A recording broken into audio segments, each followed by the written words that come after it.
이주민들의 다양한 시선을 통해 차별이 아닌 차이를 바라보고 인정하는 다수 의견 시간입니다. 최근 고창군에서 다문화 가족을 전담할 결혼 이주 여성을 채용한 일이 있었는데요.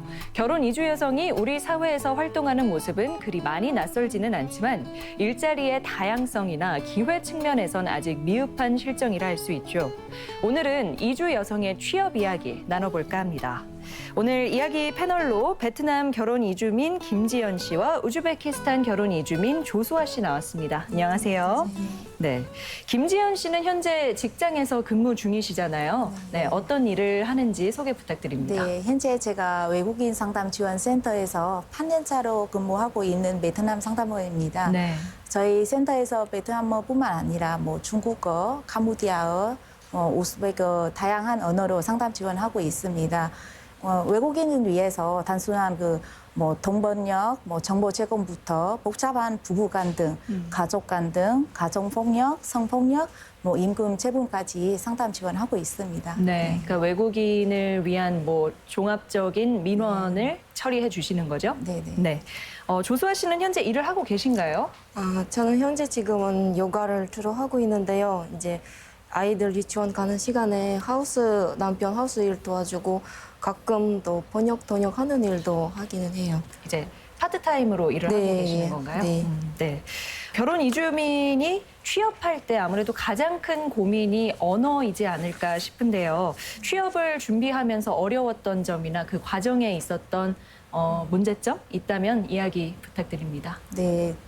원래 이렇게 한국에 처음 왔을 때부터 그런 전문직에 일하고 싶은 꿈을 가지고 있기 때문에 제가 열심히 한국말 배워야 그런 직장에 갈 수 있다고 생각해서 다문화 센터도 나가고 집에서도 교육받고 집에서 있는 남편도 계속 물어보고 어떻게 보면 남편도 그 한국어 선생님이 되더라고요. 네. 그래서 전문직에 일하려면 한국어 능력 토픽 4급 이상 있어야 되기 때문에 제가 계속 이렇게 그 시험을 봤어요. 처음에 2급 나오기도 하고 3급 나오기도 하고 그랬거든요.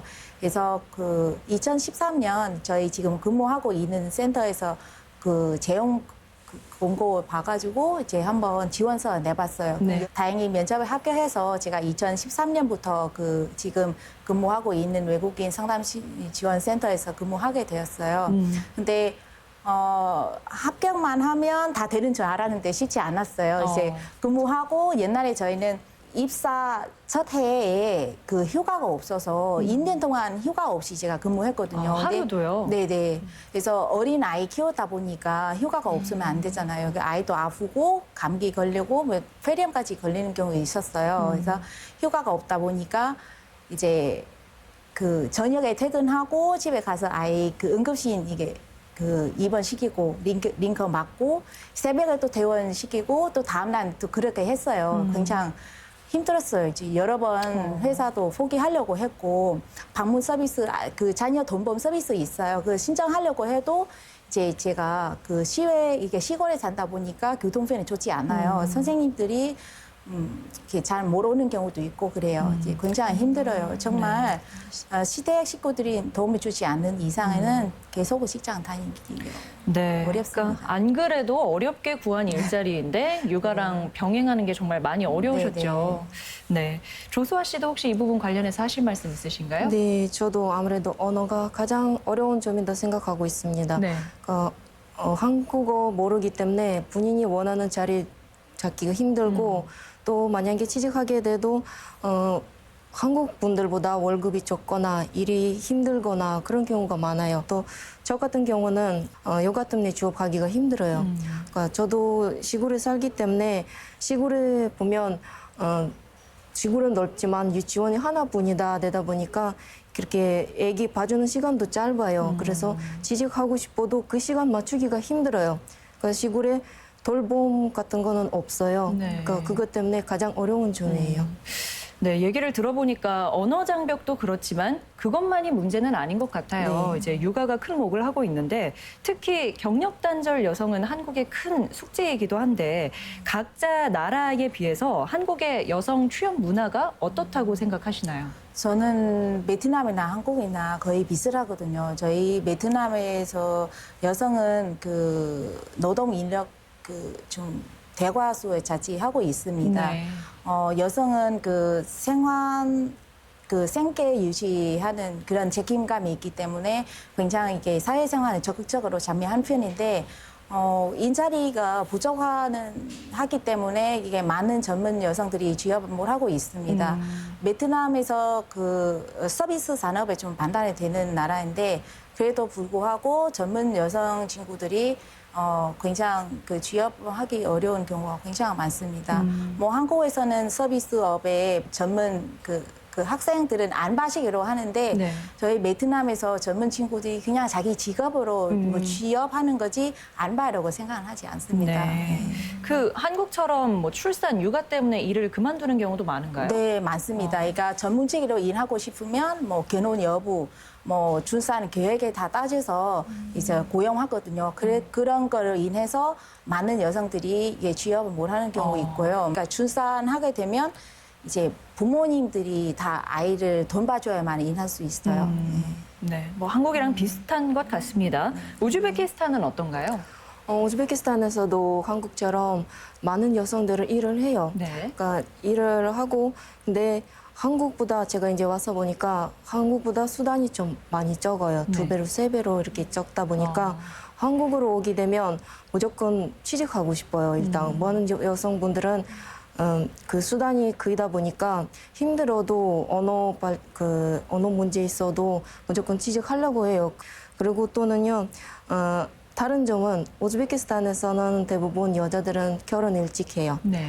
그러니까 대학교 다니면서 이렇게 이제 연애하다 보니까 이제 결혼하게 되고 결혼하게 되면 아이를 낳고 이제 아이를 어느 정도 키워다 보고 취직해 이제 준비를 해요. 근데 한국에서 보니까 거꾸로 되는 것 같아요. 여성들은 취직하고 안전하게 이제 직장이 되면 네. 그때서 결혼 생각을 이제 하게 돼요. 그러니까 대부분 30대 정도 이제 그때 결혼하는 거예요. 네. 근데 우리나라는 30대면 아이 3명, 2번 있는 애엄마예요. 한국은 대학 네. 졸업하면 취업을 준비하는데 우즈베키스탄 여성들은 이제 아이를 어느 정도 키워놓은 네. 이후에 취업을 준비한다고요? 네, 다들 그렇지는 않지만 네. 대부분 그런 거예요.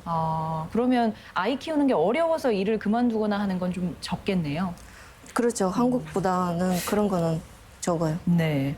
그 김지연 씨 같은 경우에는 직장 내에서 베트남 직장 문화와 많이 달라서 어렵거나 뭐 당황스러웠던 적 있으실 것 같거든요. 어떤 네, 게 네. 있나요? 네, 맞아요. 저 한국에서는 무엇이든 빨리빨리 해야 하고 이게 많은 업무를 그 시간에 마무리해야 되기 때문에 처음에 많이 힘들었어요. 두 번째는 한국에서 그 회사의 문화에 따라서 호칭도 다르잖아요. 네. 호칭 부르는 거는 지금도 익숙이 안 되는 경우 있거든요. 이제 예를 들면 한국에서는 뭐 다문화 가족 지원 센터장님, 뭐 이주어성 쉼터는 소장님, 그리고 견장청 정장, 견장서 서장 네. 그렇게 뭐 분리해서 부르는데 저희는 거의 제일 높은 사람은 다 사장님이라고 불러요. 네, 공공기관이나 뭐 일반 회사이나 다 사장님으로 부르고, 네. 이렇게 같은 부서에 근무하면 한국에서는 신장님 그게 뭐 대리님 뭐 그렇게 불러야 되는데 저희는 그냥 이름하고 오빠이나 언니 이렇게 붙여서 부르기도 하거든요. 그래서 네. 굉장히 호칭하는데 한국보다 굉장히 더 편해요, 베트남에서는. 그리고 한국에서 그 낮잠 문화가 없잖아요. 네. 저희 베트남에서 낮잠 문화 있기 때문에 이제 거의 점심시간은 1시간 반 정도는 쉴 수 있어요. 그러니까 식사하고 잠깐 낮잠 자는데 한국에 낮잠이 없다 보니까 처음에 출근할 때 좀 피곤하고 잠은 들면 좀 왠지 눈치 보더라고요. 좀 굉장히 그런 부분이 조금 아직도 좀 적응 안 돼 있어요. 네. 네. 조수아 씨는 한국에서 취업 준비나 뭐 적극적으로 시도를 해봤던 경험 있으신가요? 그러니까 처음에는 이제 취업 알아보려고 하는데요. 일단 언어 때문에 안 되겠다 싶어서 네. 이제 다문화센터 가서 일단 한국어를 배우게 됐어요. 그러니까 한국어 능력 시험도 그렇게 있어요. 그래서 그 시험도 보고 이제 요리를 좋아하다 보니까 뭐 혹시 식당이라 차릴까 그런 생각도 있었어요. 네. 그래서 이제 조리사 자격증도 따보고 취미생활도 이렇게 넬 라떼 같은 것도 그런 자격증 등등 많이 따는데요. 근데 아무래도 꿈에는 제 꿈은 이제 번역사 그런 데서 그래서 한국어도 열심히 배워야겠다 싶어서 이번에는 초등학교 졸업장도 받고 앞으로 이제 중학교 졸업장 좀 열심히 공부를 하겠습니다. 네, 그 언젠간 일을 하겠다는 네. 꿈을 갖고 열심히 노력하시는 네. 것 같은데 예, 지금은 좀 상황이 여의치 않아서 아쉬울 네. 것 같습니다.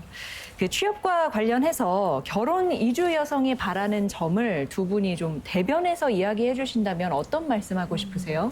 저는 결혼 이주 여성에게 주어진 일은 보통 도시에서는 뭐 식당이라든지 뭐 공장이라든지 그 단순한 일은 그 주어지고 있습니다. 네. 뭐 시골에서는 뭐 농사일 많이 뭐 하고 있습니다.